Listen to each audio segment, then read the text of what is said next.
अस्सलामुअलैकुम, मेरा नाम सैफुल है। मैं वेस्ट बंगाल डिस्ट्रिक्ट मालदा से बोल रहा हूँ। मेरा सवाल है, मैं अगर किसी को 20,000 रुपया उधार देता हूँ और उससे मैं 100 रुपया महीना में प्रॉफिट ले रहा हूँ, और जो 20,000 रुपया उसको मैं उधार दूँगा वो मुझे जब चाहे लौटा सकता है, कोई फ़िक्स टाइम नहीं रहेगा।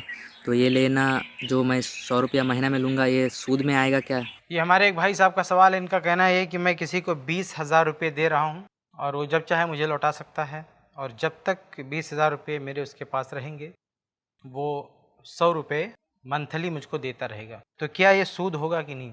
तो देखिए, इसके सूद होने में तो ज़रा बराबर भी शक और शुबा नहीं होना चाहिए। ये तो बिल्कुल ही ओपन और वाज़ेह सूद है। और सूद के बारे में अगर बुनियादी मालूमात भी किसी के पास हो तो इसमें शक नहीं करेगा कि ये सूद है, क्योंकि वाज़ेह तौर पर आप किसी को कर्ज दे रहे हैं, क्योंकि आप खुद ये कह रहे हैं कि ये जब चाहे लौटा सकता है, यानी आपके जहन में ये कि 20,000 इसको लौटाना है, और फिर आप कह रहे हैं कि हर मंथ वो 100 रुपया देगा। तो इसी का नाम सूद है।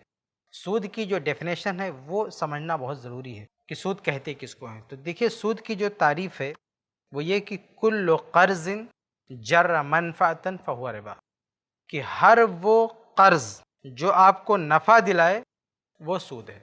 तो आपने किसी के पास भी बतौर कर्ज कोई चीज़ रखी, पैसा रखा, अब उस पर आप नफ़ा ले रहे हैं, पैसे की शक्ल में किसी तरह भी नफ़ा ले रहे हैं, तो ये सूद है।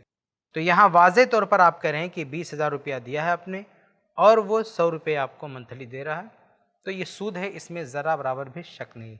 इन्वेस्ट की बात तब आती जब 20,000 रुपया किसी को आप दे देते, वो कारोबार में लगा लिया, और उसके साथ आपका ये मुआहदा होता कि अगर ये 20,000 डूब गया तो तुम्हें मुझे कुछ नहीं देना है। मसलन उसने 20,000 रुपये का कोई सामान लाया, दुकान में रखा था, दुकान में आग लग गई, जल गया, ख़त्म हो गया, तो अब वो आपको कुछ भी लौटाने का जिम्मेदार नहीं है। यानी उसने आपसे कोई कर्ज नहीं लिया है कि लौटाए, आपने उसने दोनों ने मिलकर इन्वेस्ट किया था, चलो जल गया, ख़त्म हो गया, अब आप सब्र कीजिए। तो अगर आप इस एग्रीमेंट के साथ किसी को पैसा देते हैं कि ये पैसा लो, तिजारत में लगाओ, अगर डूब गया, गुम हो गया, ज़ाय हो गया, तुम्हारी कोई जिम्मेदारी नहीं है। अगर डूब गया तो समझो हम दोनों का नुकसान होगा और हम इसको बर्दाश्त करेंगे। अब अगर इस मुआहदे पे आप लगाते हैं, उसके बाद जो नफ़ा आ रहा है तो वो आपस में बांटते हैं, तो ये चीज़ सूद नहीं होगी कि आप नुकसान में भी शरीक हैं और नफ़ा में भी शरीक हैं। और याद रहे कि जब नुकसान नफ़ा की बात करेंगे तो ना नुकसान को आप तय कर सकते हैं, ना नफ़ा को तय कर सकते हैं।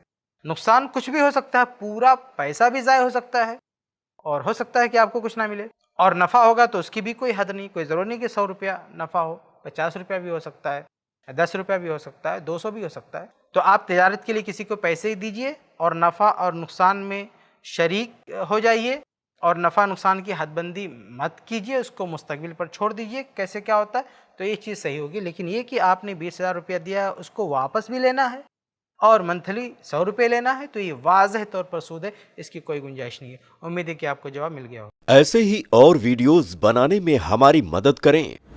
iPlus TV को जरूर डोनेट करें।